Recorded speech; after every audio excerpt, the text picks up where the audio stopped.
Na próxima dimensão. Livro psicografado por Carlos Antônio Bacelli. Pelo Espírito Inácio Ferreira. Capítulo 38. Antes de partir, procurei comigo algo que pudesse deixar com a entidade à qual me afeiçoara. Tateei o macacão, que não tinha bolsos, e em vão olhei à minha volta. Percebendo minha intenção, a entidade, vindo em meu socorro, falou-me com ternura. Não se preocupe, mas se este o seu desejo, pense, e bastar-lhe-á pensar para que o objeto de seu desejo tome forma. Eu o auxiliarei a materializá-lo. O que, porém, deixar-lhe como lembrança minha? Naquele instante, não sei porquê, veio-me à mente uma caixa de lenços com as minhas iniciais, com que a minha mãe me presenteara um dia. E bastou-me pensar naquele lenço azul, o meu preferido, que a minha mãe brigava comigo para poder lavar, e no mesmo instante, como se tivesse saído do bolso do meu jaleco, o lenço com as minhas iniciais bordadas em prata estava em minhas mãos. Espantado, estendi-o a ele, que, de volta, me ofereceu uma pétala fosforescente, à semelhança daquelas com que os espíritos amigos nos presenteiam nas sessões de materialização. Adentramos a nave e tomamos assento. A porta se fechou lentamente e aquele ser de luz, que havia se transfigurado para receber-nos, retomou a sua antiga forma, uma esfera pulsante, iluminada, capaz de pensar, de sentir e de extraordinária força mental. O que você me diz, Odilon?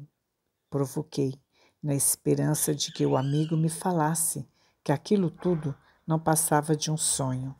Inácio Ferreira, respondeu-me descontraído.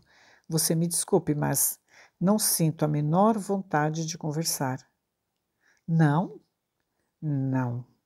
Melhor que eu pense na turma do liceu. E eu, nos meus doidos, desculpem-me. Solicitei a Nielsen e a Yuri, que me olharam sem entender.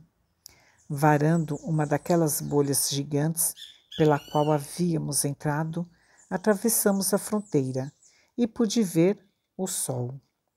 Graças a Deus, exclamei. De volta para casa. Estou ansioso para voltar e ver os meus doentes. Não me levem a mal, disse, dirigindo-me ao comandante e ao seu imediato. No entanto, eu também daria tudo por uma xícara de café quente. Café quente, Inácio? Sim, Odilon, expliquei. Café quente. Estou me lembrando de uma reportagem que li, certa vez, com o nosso Chico Xavier. Ele descreveu que Emmanuel o levara em estado de desdobramento para tentar compreender a posição de Jesus Cristo dentro do sistema solar. Acompanhado do benfeitor, o médium começou a subir, deixando astros e estrelas para trás. De repente, sentindo-se perdido no infinito, solicitou que Emmanuel o reintegrasse às pressas no corpo de carne, pois ele preferia acordar e tomar um café quente. Um tanto exaltado, concluí. A minha sanidade são os meus pacientes, Odilon. Deus meu, estivemos participando de uma película cinematográfica em terceira dimensão. Aquilo não existe. Estou doido para caminhar com os meus pés. Não existe, Inácio. E esta pétala fosforescente em sua mão? De fato, eu havia me esquecido. O presente da fraterna entidade que hoje, girando como relíquia dentro da pequena redoma, ainda brilhava na minha destra cerrada. Não se preocupe, doutor, falou-me Nielsen. São comuns a passageiros esses estados de alteração em marinheiro de primeira viagem. Quando a nave finalmente pousou, o Dr. Dawson e André Luiz vieram ao nosso encontro. Eu estava me sentindo extremamente cansado e necessitei ser amparado por Odilon. Quantos minutos? Perguntou Nielsen ao Dr. Dawson. Pela cronologia terrestre, 2 horas exatas. Pela nossa em nosso lar, foram 20 minutos, informou Yuri. Então, pela cronologia de DV1, 2 minutos? Comentou o Dr. Dawson com André Luiz. Excelente marca. A continuar assim, dentro de mais alguns anos de pesquisas, quem sabe conseguiremos dobrar ou triplicar o nosso tempo de permanência. Doutor Inácio, como é que o senhor está se sentindo? Mal terminei de ouvir a pergunta que André me dirigia e desabei, para acordar tempo depois. Não me perguntem quando. Recebendo oxigênio puro em confortável cama hospitalar.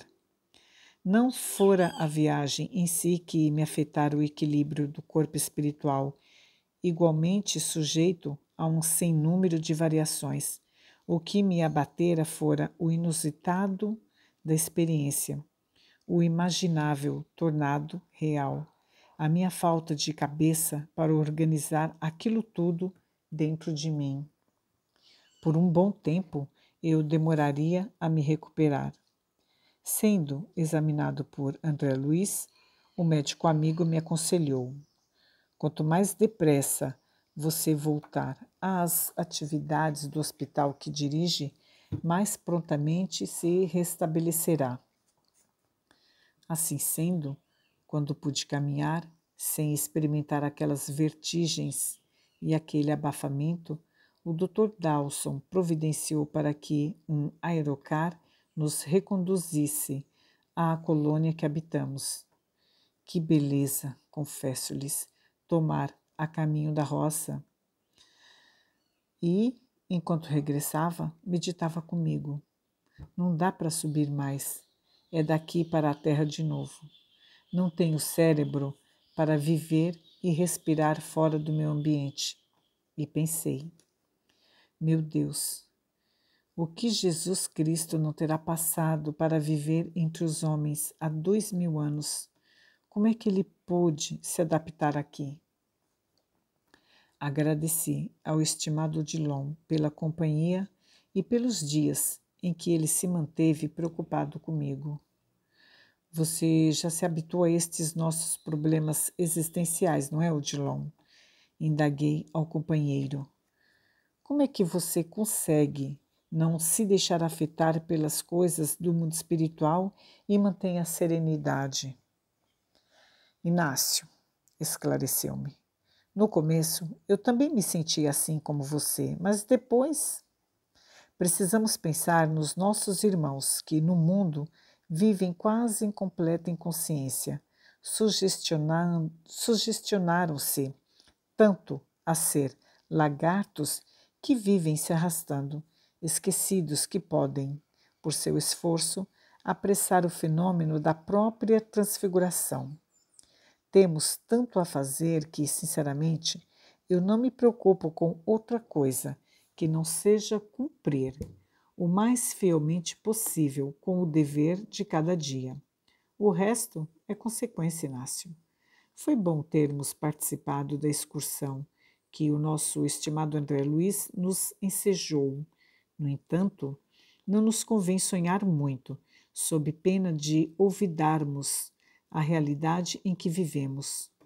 O pássaro, no ninho, não se apercebe de quando as asas lhe crescem, e se pudesse falar, com certeza não saberia explicar que tipo de força que o impulsionou para o primeiro voo.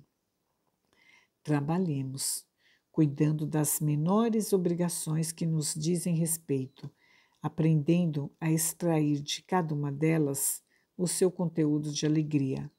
No momento, assinalado pelas leis divinas, que presidem todo o processo evolutivo do universo, ascenderemos. Como poderíamos simplesmente distanciar-nos daqueles que ainda ignoram por completo o pouco que já sabemos? E o nosso Chico Xavier Odilon? O que diz a respeito? Pelo que a entidade de DV1 nos revelou, o seu espírito foi conduzido a páramos superiores. Será justo esperar que ele retorne ou jamais voltará a palmilhar os caminhos que percorreu? De forma alguma, Inácio, respondeu o instrutor incisivo. O nosso Chico, como acontece a tantos outros espíritos que já se redimiram, não nos esquecerá. Assim que puder, teremos notícias suas, seja na terra ou no plano espiritual, continuando a atuar pela causa do Evangelho redivivo. O lavrador que semeia a gleba não lhe volta as costas, sob pena de comprometer o resultado da semeadura. De inúmeras maneiras, o nosso Chico prosseguirá cooperando com os irmãos de ideal bem intencionados, e o seu espírito se estenderá sobre eles, inspirando-os e encorajando-os na luta, que está longe de terminar.